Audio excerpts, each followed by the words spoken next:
आज हमसे जुड़ चुके हैं आरोग्य हॉस्पिटल, जो कि जीटी रोड पावर हाउस के सामने गोपीगंज भदोई में स्थित है। उनके मुख्य चिकित्सक जो कि पूरे जनपद में बात करें, भदोई जनपद में प्रसिद्ध हैं, नवजात शिशु एवं बाल रोग विशेषज्ञ है डॉक्टर अजय दुबे जी। स्वागत है सर चैनल में।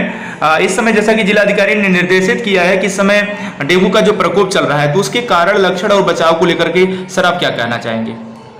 डेंगू के जो लक्षण है वो सबसे पहले सिर्फ बुखार से आते हैं जी, और बुखार के बाद में कभी कभी शरीर पे दाने भी आने लगते हैं, जो कि कभी कभी लोग उसको चेचक भी समझ बैठते हैं, लेकिन वो चेचक नहीं होता है, वो डेंगू ही होता है।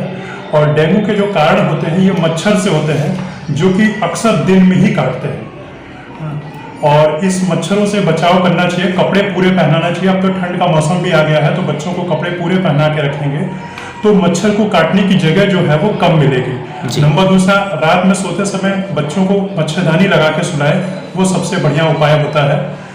इसका उपचार यही है, उपचार तो लक्षण के हिसाब से होता है कि पहले कुछ जांच करवाई जाती है। यदि प्लेटलेट की कमी है तो सिंपल कमी में कुछ नहीं किया जाता है, बच्चों को नॉर्मल दवाई दे दी जाती है और उनके बुखार को कंट्रोल किया जाता है।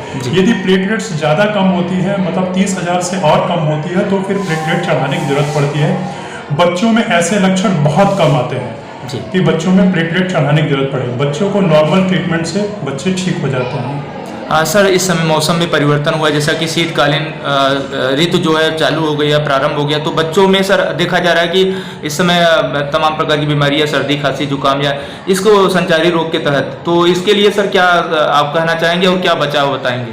हाँ, बच्चों में इस समय चूंकि मौसम में परिवर्तन हो रहा है और ठंडी का मौसम बढ़ गया है, लोग बच्चों के साथ में असावधानी रखते हैं। इसी की वजह से बच्चों को सर्दी, जुकाम, बुखार या फिर आगे चल के वो निमोनिया भी हो जाता है जी। तो इस निमोनिया के लक्षण तो सिंपल है कि सांस लेने में दिक्कत होने लगती है, और हमारे सीना और पेट दोनों के बीच में लगे कि यदि सांस लेने में गैप आ रहा है जी, तो समझ लें कि बच्चे को निमोनिया के लक्षण आ गए हैं। निमोनिया के उसको बचाव करने के लिए उसकी जो सावधानी है, सबसे पहले तो बच्चे का जो बढ़िया से कपड़े पहना के रखें। अक्सर माताएं क्या करती हैं कि बच्चे बार बार टट्टी पेशाब करते हैं तो नीचे वाला हिस्सा खुला ही रखते हैं, तो अक्सर अपना पजामा लेके पजामा पहना के जरूर रखें और ठंड से बचाएं। नंबर दूसरा, नहाने के लिए बच्चों को कभी भी ठंडे पानी का प्रयोग ना करें, हमेशा गुनगुना पानी करके तब करें। पीने के लिए भी बच्चे को उबाल के ठंडा करके पानी पिलाएं, बच्चे बड़े अच्छे से पी लेते हैं।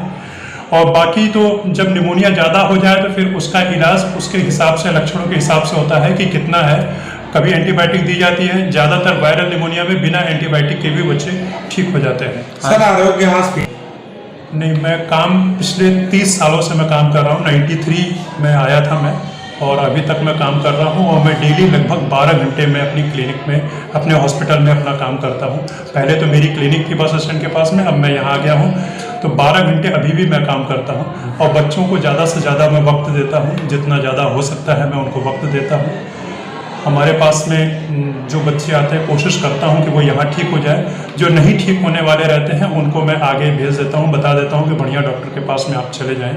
ये मेरी सुविधाएं हैं जी, वो NICU है, न्यूनेटल इंटेंसिव केयर यूनिट है, और नॉर्मल जनरल वार्ड है। जनरल वार्ड में भी मैं बच्चों को रखता हूँ, जो कि थोड़े से बड़े बच्चे रहते हैं, उनको PICU, paediatric intensive care unit के हिसाब से मैं उनको रख लेता हूँ।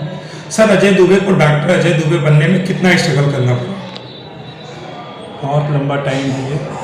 1984 से मैंने स्टार्ट किया था मेरी पढ़ाई MBBS की, और वहाँ से मैं 92 में मैं कंप्लीट करके जब मैं यहाँ आया तो शुरू में मैंने 12 से 14 घंटे मैंने दिया था, और ये लगभग समझ लीजिए कि लगभग मेरा 38 साल का टाइम है जो कि मुझे इतना बनने में लगा है।